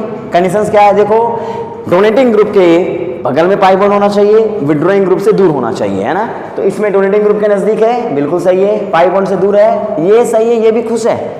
यहाँ बताओ इसके नज़दीक है, सही है, पर इसके नज़दीक नहीं होना चाहिए, क्यों, क्योंकि रेडिकल अनायन पेयर ये नज़दीक बनाना चाहेगा। तो यहाँ माइनस और यहाँ रेडिकल बने, इसका मतलब ये ipso पोजीशन पे बन जाए और इसके मेटा पोजीशन बन जाए, तो ये बहुत अच्छी बात है ना यार, दोनों कंडीशंस फुलफिल हो रहे हैं। देखो यहाँ पे ये दूर होना चाहिए तो नज़दीक होना चाहिए तो दूर है, यहाँ पाई बॉन्ड दूर होना चाहिए तो नज़दीक है, ये दोनों ही खुश नहीं, तो मेजर ये बन के चला आएगा। सिमिलरली बच्चों अगर ये कहानी होती तो आप क्या करते हैं, देखो इधर आप तुरंत ही ऐसा, अब एग्जाम में तुरंत कैसे बनाओगे कि पाई बॉन्ड इसके साथ हो इससे दूर हो, वो कैसे हो सकता है, पाई बॉन्ड इसके साथ हो इससे दूर हो। देखो पाई बॉन्ड इसके साथ हो, अगर तुमने डबल बॉन्ड यहाँ बनाया तो ऑफकोर्स पाई बॉन्ड इधर बनाना पड़ेगा जो इसके नज़दीक हो जाएगा। इसका मतलब तुम खुद ही दिमाग लगाना, ये पाई बॉन्ड का सवाल सही नहीं है। अगर पाई बॉन्ड यहाँ बनाए तो पाई बॉन्ड यहाँ बनाना, यस दैट इज इम्पॉर्टेंट, क्योंकि ये इसके नज़दीक है और ये इससे दूर हो गया। तो इसका मतलब यहाँ पे फाइनल स्ट्रक्चर आप बना लोगे। अब इन दोनों की बात करें तो देखो कंडीशन तुम जब भी लेके आओगे तो वी हैव ओनली 2 कंडीशंस। कौन कौन से? एक कंडीशन ये रहेगा, 2 ही बन सकते हैं इसमें, क्यों? क्योंकि तीसरा एक जैसा ही बन जाता है इनका। तो 2 कंडीशंस यहाँ पे आप इस तरीके से जनरेट करना बच्चों, ये 2 कंडीशंस होंगे, तीसरा कंडीशन इसके बराबर आ जाएगा, देख लेना बना करके। अब इन दोनों की अगर मैं बात करूं तो ये बेचारा खुश है, ये नाखुश है ना, ये नाखुश है और ये खुश है। तब ऐसे केस में कभी भी दोनों एक समय पे राजी नहीं है। इसका मतलब कौन सा डोमिनेट करेगा? तो वो डोमिनेट करेगा जिसमें विड्रॉइंग ग्रुप्स होंगे। क्या होंगे? विड्रॉइंग ग्रुप्स वाला जो होगा, जिसमें विड्रॉइंग ग्रुप पाई बॉन्ड से दूर होगा, वो प्रोडक्ट आपका मेजर माना जाएगा। तो ये ऐसा कंडीशंस आ गया जिसमें दोनों सेटिस्फाइड नहीं है, कोई एक ही सेटिस्फाइड हो सकता है। इससे पहले वाले दोनों सेटिस्फाइड होते थे, पर इसमें कोई एक ही सेटिस्फाइड है, तो ये कंडीशंस आपको दिमाग में रखनी होगी। कर लोगे नोट? विड्रॉइंग ग्रुप की बात को मानने वाला होगा। तो चलिए, this is the level 2 conditions. क्या है बच्चों? ये लेवल 2 के कंडीशंस हैं जिनको आपको फॉलो करना पड़ेगा। आगे बढ़ते हैं। Now we are moving towards its level 3। अब लेवल 3 में क्या होंगे? ट्राई सब्स्टिट्यूट आ गया, ट्राई सब्स्टिट्यूटेड। क्या आ गया बच्चों? Try substituted. जैसे यहाँ C डबल बॉन्ड OH आ गया, यहाँ पे आपके पास Me आ गए, यहाँ भी आपके पास क्या आ गया? Me आ गया। ट्राई सब्स्टिट्यूटेड है ये। और मान लीजिए यहाँ पे सोडियम इन लिक्विड अमोनिया दिया गया है, वही कहानी ऐसे आगे बढ़ना कि यहाँ पे आपके पास फाइनल प्रोडक्ट क्या बना होगा? That is the final product C double bond OH, यहाँ पे Me, यहाँ Me है। चाहे कंडीशन ये हो सकती थी, है ना, या कंडीशन क्या हो सकती है? देखो, double bond C double bond OH Me और Me, या तीसरी कंडीशन आपके सामने ये हो सकती है। तो एक बात बताओ, यहाँ पे हमारे पास 2 ग्रुप लगे हुए हैं ना, 3 ग्रुप्स हैं, जिसमें कौन है? एक विड्रॉइंग और 2 डोनेटिंग। तो बताओ, क्या ये खुश है? नहीं। क्या ये खुश है? नहीं। क्या ये खुश है? नहीं। तीनों खुश नहीं है, क्योंकि डोनेटिंग ग्रुप के 5 बॉन्ड बगल में होने चाहिए, विड्रॉइंग ग्रुप से दूर होने चाहिए। यहाँ बताओ, डबल बॉन्ड के ये नजदीक है, सही, खुश नहीं है ये खुश और ये खुश, क्योंकि डबल बॉन्ड उसके साथ है। 3 में से 2 खुश, एक ना खुश। यहाँ देखो, क्या ये 5 बॉन्ड से दूर है? यस। क्या 5 बॉन्ड से नजदीक है? यस। क्या 5 बॉन्ड से नजदीक है? यस। इसका मतलब तीनों खुश हैं। इसका मतलब that product will be the major product. तो कभी कभी एग्जाम में आपको इस तरीके के क्वेश्चंस डील करने मिलेंगे। जैसे क्वेश्चन और देखो, ट्राई सब्स्टिट्यूटर में क्या होता है पता है? आपको रिंग भी बना करके दे दी जाएगी। लो, इस तरीके से रिंग बना दी जाएगी। तो ये ट्राई सब्स्टिट्यूटेड ही तो है, 1 2 3। और अगर ये कंडीशन आ गई और यहाँ पे अगर आपके पास लिथियम इन लिक्विड अमोनिया दिया गया है विद इथेनॉल, तो क्या करने वाले हो आप? तब ऐसे केसेस में बच्चों यहाँ पे आपके पास क्या होगा? देखो इधर, if you have this ring, तो क्या होगा? डबल बॉन्ड आप कैसे बनाओगे? इस तरीके से बनाओगे, दोनों खुश रहें। तो देखो, चाहे डबल बॉन्ड इनके और इनके कांटेक्ट में भी रहे और इसके कांटेक्ट में भी रहे, वो कब हो सकता है? देखो इधर, आप 3 कंडीशंस बनाना है इसके, जो मैंने 3 ऊपर बनाए ना, आप तीनों बना के देखना, आपको ये कंडीशन सबसे बेहतर मिलने वाली होगी। द कंडीशन इज दिस, यहाँ OMe पर डबल बॉन्ड और यहाँ डबल बॉन्ड है। इसका मतलब that condition will be the most important conditions. तो इसका मतलब दिस इज द केस 3 बच्चों, जिसमें आपको दिमाग में रखना पड़ेगा। क्या मेरी बात आप समझ गए? पक्का समझ गए? तो ये कुछ कंडीशंस हैं जिनको आपको थोड़ा समझना पड़ेगा। नोट कर लो इसको, फिर आगे बढ़ते हैं हम लोग। ठीक है, गुड, मिटा रहा हूं मैं इसको। ठीक है, तो ये 3 लेवल आपको डिस्कस करने थे, आप इस पे फोकस कर लेना। ठीक है, आगे बढ़ते हैं। कुछ क्वेश्चंस मैं आपको दे देता हूं। जैसे ये क्वेश्चन खुद बना के देखना बच्चों, ये क्वेश्चन खुद बना के देखना। If you have this group C double bond OH, if you have this one, what will be the major product? Tri substituted है, इसका मेजर कौन सा बनेगा जरा मुझे बता देना। ठीक है, अब मैं बात करने वाला हूं केस 2 के बारे में। केस 2 में क्या होगा? We have a fused rings. क्या होंगे यहाँ पे? Fuse rings. अभी तक मैं मोनो रिंग्स लेके चलता था, अब मैं फ्यूज रिंग्स के बारे में बात करने वाला हूँ। मिटा दूँ इसको, चलो नोट कर लेना, इसको मिटा दिया मैंने। अब मैं फ्यूज रिंग लूँ तो सबसे पहले सवाल उठेगा, ये तुम्हारे पास एक नेफ्थलीन रिंग का, किसका बच्चों? नेफ्थलीन रिंग का। और अगर तुमने यहाँ पे पोटेशियम एंड लिक्विड अमोनिया डाला है तो सुनना, यहाँ पे अगर तुम मेजर बनाने के लिए जाओगे तो सुनो क्या होगा, ये दोनों मेन रिंग है। तो इसका मतलब हमें क्या करना है, यहाँ पे एक बात समझनी है कि डबल बॉन्ड, एक को पहले देखो, पहले इसको भूल जाओ, इसको देखो। तो आप डबल बॉन्ड कैसे बना सकते हो? आप डबल बॉन्ड कैसे बना सकते हो? याद करो, इस तरीके से बना सकते थे, या डबल बॉन्ड इस तरीके से बना सकते थे, या डबल बॉन्ड इस तरीके से बना सकते थे ना। ठीक है, अब साथ को इसको जोड़ दो, ये बेंजीन रिंग को जोड़ दो जैसे बना हुआ था ये। फाइन बच्चों, तो अगर मैं नेफ्थलीन की बात करूं तो नेफ्थलीन में 3 कंडीशन इस तरीके से अराइज किए जा सकते हैं। अब इन तीनों में से सबसे बेस्ट कंडीशंस कौन होगा? तो देखो इसमें क्या होता है, एक पॉइंट देखना, जिसमें आपकी एरोमेटिक रिंग इंटैक्ट रहती है ना, दैट कंडीशन इज इंपॉर्टेंट। क्योंकि इसमें देखो यहाँ दोनों रिंग नॉन एरोमेटिक बन गए, क्योंकि अगर ये sp3 बन गया या ये sp3 बन गया तो एरोमेटिसिटी तो लॉस हो ही गई ना। यहाँ पे एरोमेटिसिटी तो लॉस होगी, पर यहाँ एक ही रिंग की होगी, क्योंकि दोनों sp3 कार्बन एक ही में है, एक रिंग तो इंटैक्ट रहेगा एरोमेटिक। तो इसका मतलब जब नेफ्थलीन को हम एक बार रिड्यूस करेंगे तो ये बनेगा, और फर्दर रिड्यूस कर दिया क्योंकि अभी भी बेंजीन रिंग पड़ी हुई है, तो देखो जरा, तो यहाँ पे आपके सामने क्या होगा, फिर से रिडक्शन हो सकता है। और जब रिडक्शन होगा तो आप बताओ क्या करना होगा इनमें। अब ये तुम्हारा सब्स्टिट्यूएंट बन गया है, तो इसका मतलब दोनों में डबल बॉन्ड और ये डबल बॉन्ड बना के देख लेना, क्योंकि यहाँ पे ये डोनेटिंग ग्रुप की तरह एक्ट करेंगे ना बच्चों, तो यानी दोनों में डबल बॉन्ड कॉमन में आना चाहिए। तो हम डबल बॉन्ड यहाँ तीनों में लगा के देखना, ये आपका मेजर बनेगा। तो इसका मतलब this is the important product, यानी नेफ्थलीन को जब आप रिड्यूस करते हो ना बाय वर्च रिडक्शंस, तो you get that type of product in the final structure. समझ गए बात को? तो ये कहानी एक सिंपल नेफ्थलीन की थी, पर एग्जाम में ना आपको सब्स्टिट्यूटेड नेफ्थलीन मिलेगा, इसलिए उसको ढंग से देखो, मिटा रहा हूं मैं इसको। तो सब्स्टिट्यूटेड नेफ्थलीन की बात की जाए बच्चों, तो वो कहानी कैसी होगी, आगे बढ़ते हैं, जरा देखना। तो सुनो इधर, यहाँ पे एक बात समझो, if you have a substituted naphthalene, हो ना, यहाँ पे आपके पास नेफ्थलीन है, and if you have this OH group that is called beta alpha naphthol, if you have a potassium and liquid ammonia, what will you do? तो समझो इधर, जब हमारे पास 2 नेफ्थलीन रिंग आ जाती है ना, तो वहां पे हमारा जो सबसे लेस इलेक्ट्रॉन डेंस रिंग होता है सॉरी, जो हमारा इलेक्ट्रॉन है, क्योंकि इलेक्ट्रॉन उसमें जाएगा जो, याद रखो बच्चों, जो लेस इलेक्ट्रॉन डेंस रिंग हो, less electron dense ring will accept that electron. Fine, जब एक ही रिंग थी तब तो इलेक्ट्रॉन इसी में जा रहा था, समझ गए? ये एमओटी के अकॉर्डिंग आता है कि इसकी एनर्जी सबसे लोअर होगी, इसकी एनर्जी थोड़ी सी हाई रहती है, तो इलेक्ट्रॉन उस एनर्जी लेवल में जाना पसंद करते हैं। तो फिलहाल हमें एमओटी डायग्राम से इसको नहीं समझना है, हमें डायरेक्ट ही समझ लेना है क्या कंसेप्ट, जो इलेक्ट्रॉन डेंस रिंग होंगे वो रिंग हमारा रिडक्शंस में नहीं पार्टिसिपेट करेगा, जो लेस इलेक्ट्रॉन होगा वो पार्टिसिपेट करेगा। तो ये थोड़ा ध्यान में रखना। तो जब ये रिड्यूस हो गए तो कंडीशन 3 बनेंगे, जो मैंने अभी आपके सामने बनाए थे, आप उसको बना करके देखना, वो कंडीशन आपके लिए बेस्ट होगा जिस कंडीशन में क्या हो, एक रिंग एरोमेटिक बची रहे। तो that will be the final product. क्या मेरी बात आप समझ गए? इसमें ये आपका फाइनल स्ट्रक्चर बनेगा। तो जब सेलेक्टिविटी की बात आएगी तो इन दोनों में से एक को सेलेक्टिव बना लेंगे, डोनेटिंग ग्रुप वाले को क्या बना लेंगे बच्चों, लेस सेलेक्टिव बना लेंगे। वही कहानी यहाँ बन गई, अगर यहाँ पे C डबल बॉन्ड OH रह जाता और यहाँ पे लिथियम इन लिक्विड अमोनिया दे दिया जाता, तो आप क्या करते, इन दोनों में से ये विड्रॉइंग ग्रुप होता, और अगर बच्चों ये विड्रॉइंग ग्रुप होता तो क्या होता, यहाँ पे आप इसको रिड्यूस करते, इसको छोड़ देते, क्योंकि इलेक्ट्रॉन इसमें जाना पसंद करेगा विड्रॉइंग ग्रुप में, तो जब जाना पसंद करेगा तो डबल बॉन्ड इस तरीके से बनाना ताकि रिंग आपकी स्टेबल बने।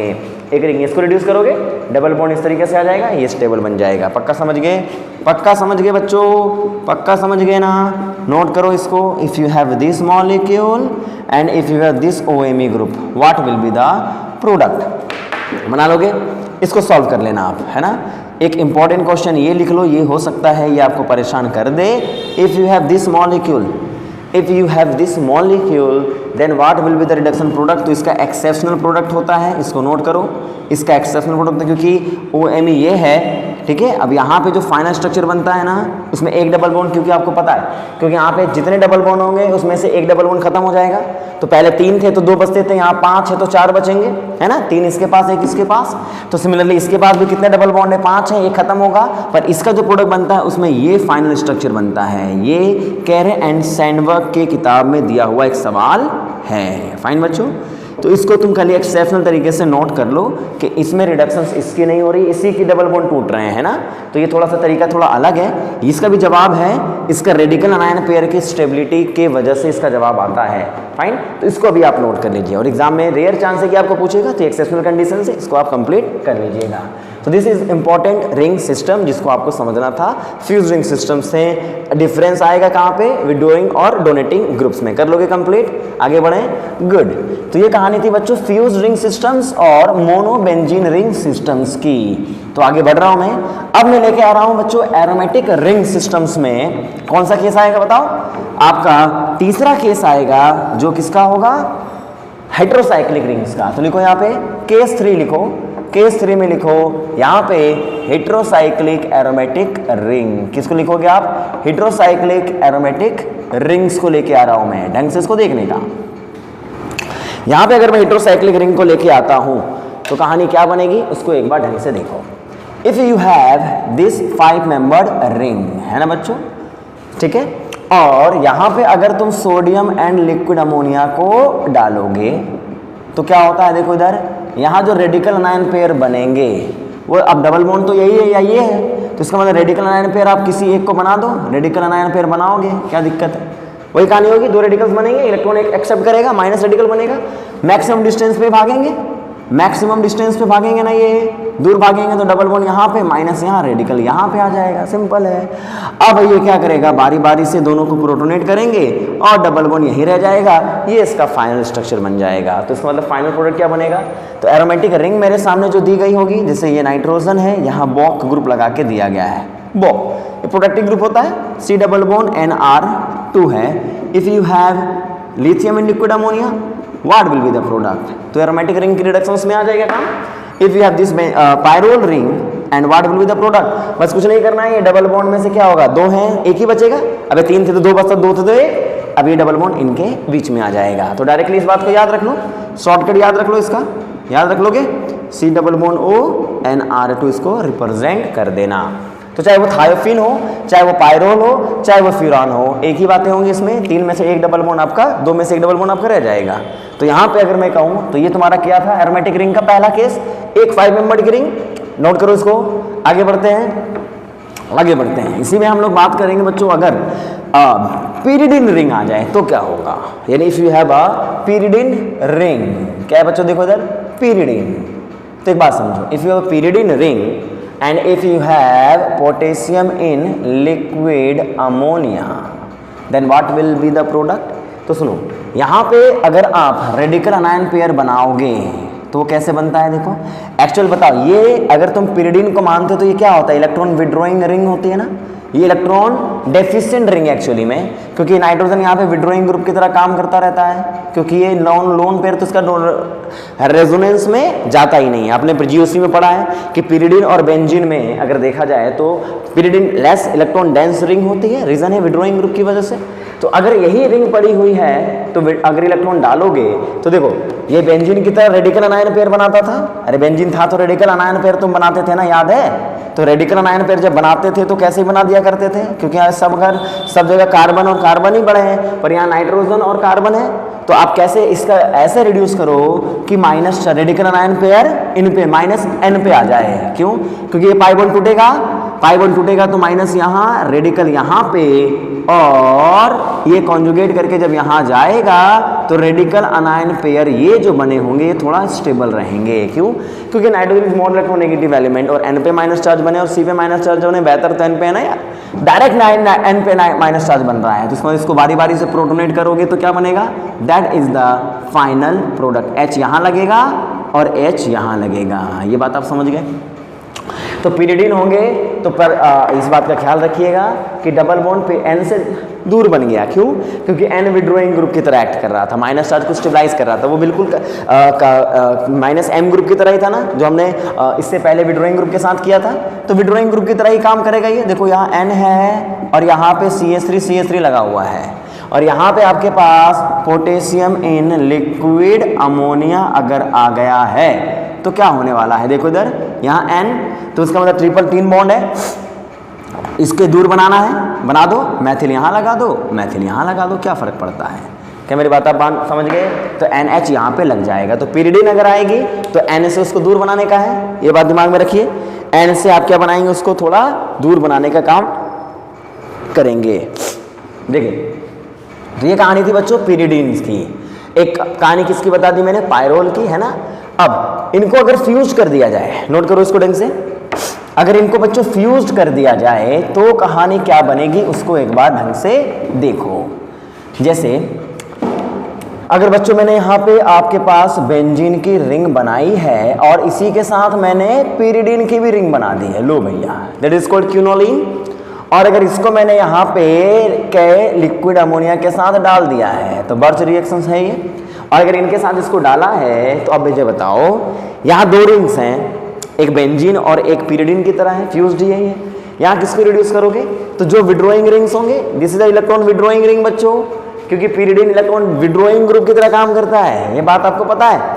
तो इसका मतलब पिरिडीन का जो N है यहाँ इसके लोन पे रिलोकलाइज नहीं होते, ये विड्रॉइंग की तरह एक्ट करेगा तो रिडक्शंस इसी का होगा ना, और ऐसे रिडक्शंस होगा कि डबल बॉन्ड इससे दूर बनेगा। इसका मतलब that is the final product. इसका रिडक्शंस ना करके इसका रिडक्शंस करा दो। और इसका रिडक्शंस कैसे होता है, डबल बॉन्ड इससे दूर दूर बन जाते हैं, रेडिकल आयन पर इनके साथ बनने चाहिए, सिंपल है ना, नोट करो इसको। सिमिलरली इधर देखो, अगर बेंजीन हो और एक पायरोल हो, अगर इसको देखा जाए तो इसको इंडोल बोलते हैं कि नहीं। यहाँ पे अगर देखा जाए तो लिथियम लिक्विड अमोनिया डाल दिया है, और अगर लिथियम लिक्विड अमोनिया आप डालोगे और अगर ये रिंग आपके सामने होगी तो क्या होगा, इनमें से विड्रॉइंग और डोनेटिंग कौन है आपको पता है, pyrrole is more donating group है कि नहीं है, क्योंकि यहाँ इसके लोन पर रेजोनेंस में पार्टिसिपेट करते हैं, इसलिए आपको पता होगा पायरोल इज मोर रिएक्टिव होता है बेंजीन के कंपैरिजन में इलेक्ट्रोफिलिक एडिशन सब्स्टिट्यूशन रिएक्शन में। तो बताओ किसका रिडक्शंस होगा, इस बार रिडक्शंस इस बेंजीन रिंग का होगा, क्योंकि ये रिड्यूस करेगा ये नहीं करेगा। दोनों में डिफरेंस समझ में आ रहा है आपको, ये डोनेटिंग और ये withdrawing, withdrawing donating, withdrawing donating. तो डोनेटिंग ये लेस इलेक्ट्रॉन डेंस होगा, इसकी तरफ रिडक्शंस हो जाएगी, ये इलेक्ट्रॉन डेंस कम होगा, इलेक्ट्रॉन डेंसिटी इधर की तरफ चली जाएगी। तो ये बात दिमाग में रख लेना।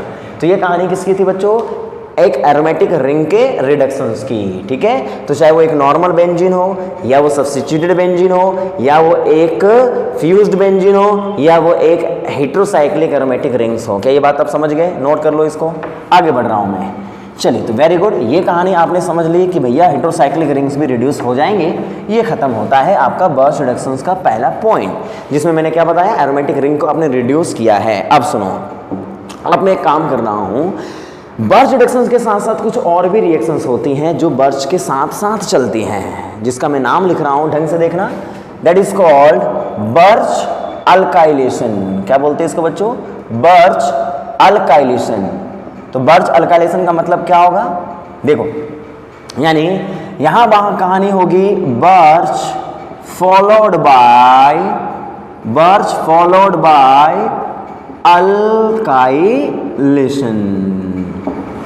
समझ गए मेरी बात को। तो इसमें होता क्या है उसको एक बार ढंग से समझते हैं।